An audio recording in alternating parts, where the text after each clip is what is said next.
Древние богини. Гениальные матери планеты. 4 серия.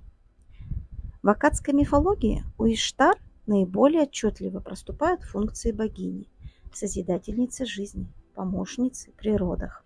Иштар неизменно сохраняла значение царицы неба, владычицы земли, производительницы всего земного плодородия и матери всех творений. У Иштар всегда был свой самостоятельный культ. Имеющиеся сведения указывают на исключительный культ Иштар в древнем Уруке, где она носила имя Нана или Наная. Она почиталась здесь как богиня вечерней звезды и как таковая называлась небесной владычицей. Храм ее именовался Домом Неба. В вавилонском мифе рассказывается, что появление Иштар произошло чудесным образом. Она выпорхнула из яйца в виде голубки. В шумерском сказании о потопе богиня Иштар приходит к верховному богу, ответственному за потоп, обвиняя его в несправедливости и даже преступлении.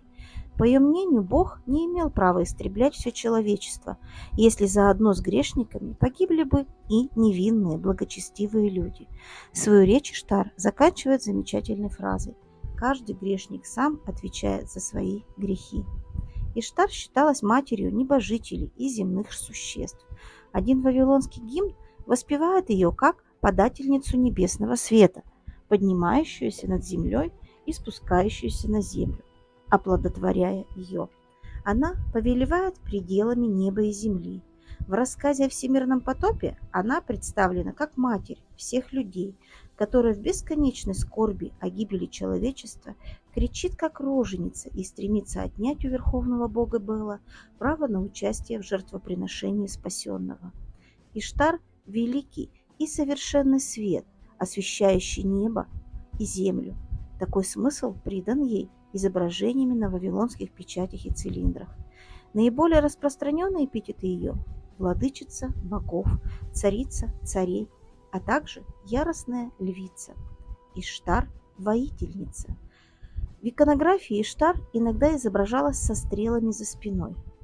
У ассирийцев, создавших в VII веке до нашей эры Первую мировую империю, Иштар почиталась в одной из столиц Древней Ассирии, в Ниневии.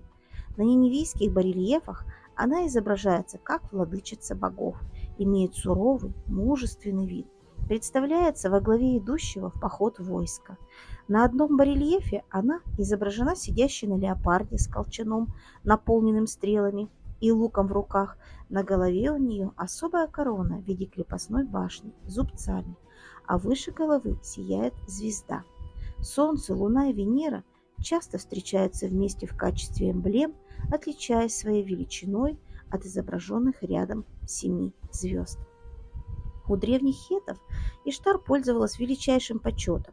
Сохранилась хеттская надпись, в которой царица Пудхепа обращается к Иштар следующим образом: «Солнечная богиня города Аринны, госпожа моя, хозяйка земли Хатти, царица неба и земли, солнечная богиня города Аринны, госпожа моя, смилуйся надо мной, услышь меня». Люди говорят: божество исполняет желание женщины, когда она мучается при родах, а я, Пудхепа, женщина, мучаюсь при родах, и я посвятила себя твоему сыну, так смилуйся надо мною, солнечная богиня города Арины, госпожа моя, исполни то, о чем я прошу. Подари жизнь Хутусилису, твоему слуге, пусть долгие дни, годы ему даруют богиня судьбы и богиня-мать. Ты же, высокое божество среди богов, выше других, и тебя все боги слушают, и никто не обратится к тебе безответно. В собрании богов попроси у них жизнь Хутусилису.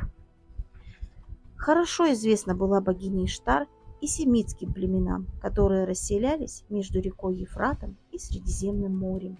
Религиозные воззрения сирийцев, финикийцев, хананеев и филистимлян имели много общего между собой. Богиню Иштар семиты называли Астартой, а также Атаркатис. Продолжение следует.